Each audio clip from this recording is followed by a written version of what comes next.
Hey guys, welcome back to our channel. In this video I just want to talk about the journey I went on when I had leukemia. That was just probably going back into the last videos where we were talking about Barbie and I had trouble conceiving, and so this story is about the journey I went through when I had leukemia, and I just wanted to share that journey, which was started back in 2007. Yeah, I remember I just was working at the time.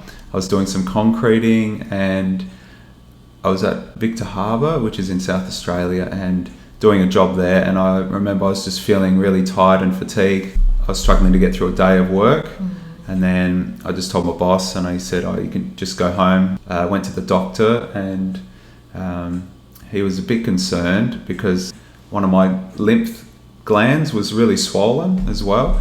So the doctor said, okay, I want you to go and have a test at the hospital. They actually cut the node out and they did a biopsy, and yeah, that came back, tested for cancer.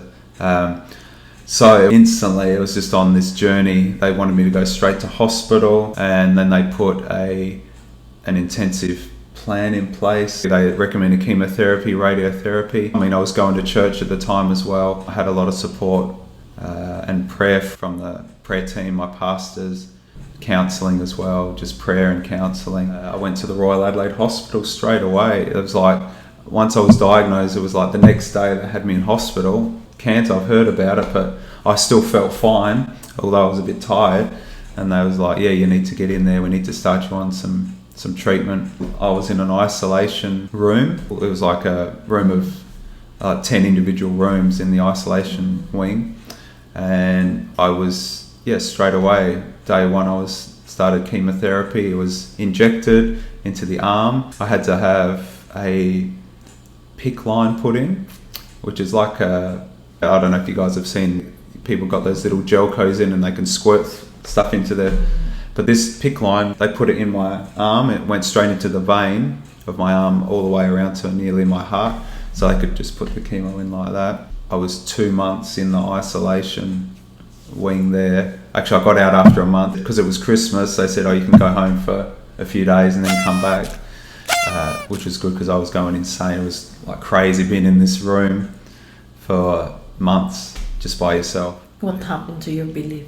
Oh, my belief really got strong. From day one, I just knew, and even the pastors came in and we all prayed together, and they, like it says in the Bible, lay hands on the sick and they'll recover. And also, you bring the elders in and they anoint you with oil and they'll pray for the sick person and they'll recover. That's what they did. So that was really, I believe that was part of the healing as well. My time with the Lord really boomed at that time. I was just spending time in the Word, a lot of time in the Word, a lot of time in prayer and worship. I remember at night time I was just singing almost at the top of my voice. Some of the other people in there would just come and say, hey, I heard you singing overnight. That's pretty cool, they were saying. And I was able to share that I was a believer, and I was just trusting God that he's my healer. And I remember also my dad at that time gave me a little book on, it's just got like healing scriptures in it. So I was just going over them constantly, just believing the Word, believing God heals the sick, and just really seeing what Jesus was doing, how he was always laying hands on the sick and he healed in different ways. So that was basically those first 2 months. I was just getting into God's Word, reading the Bible, studying the Bible, a lot of worship, and I was having blood tests done every day as well, because the chemo radiotherapy reacts to your body's systems and it causes your immune system to be compromised in a big way. So they were often doing blood tests just to see how my blood levels were going, and if they were low or high or whatever, they needed to give me something to get it back into a healthy level. Yeah, so I was in the isolation room because my immune system was totally gone because of the drugs. So if I went outside and I caught a bug, like a something simple that we would get over easy, it could have been really serious. That's why I was in isolation. At what point was it really serious in your mind? Like, this is it, I could die? Or that never came across your mind? When I was first told I had cancer, yeah, I freaked out a lot. I really cried a lot. My mum and dad were there at that time. So that was a big shock hearing that I had cancer. I don't remember ever thinking that I was going to die though. I believe the Lord had a good plan for me still. I don't remember that coming into my mind at all. I always try to keep a positive attitude as well. A lot of the survival rate depends on how your thought process is, definitely. I was in there for 2 months, and after those 2 months, they released me. For the next about 2.5 years, I had to come into back there weekly and have a top-up of chemo. Every month or so, I'd see the doctors as well. Backtrack a little bit. After a month, the blood test came back, and it said that there was actually no trace of chemo in my body at all. It was like 99.9% gone. That was after a month. Wow. So I believe God healed me. Their recommendation was just to stay the course, stay on the chemo. I really stood on the fact that God had healed me.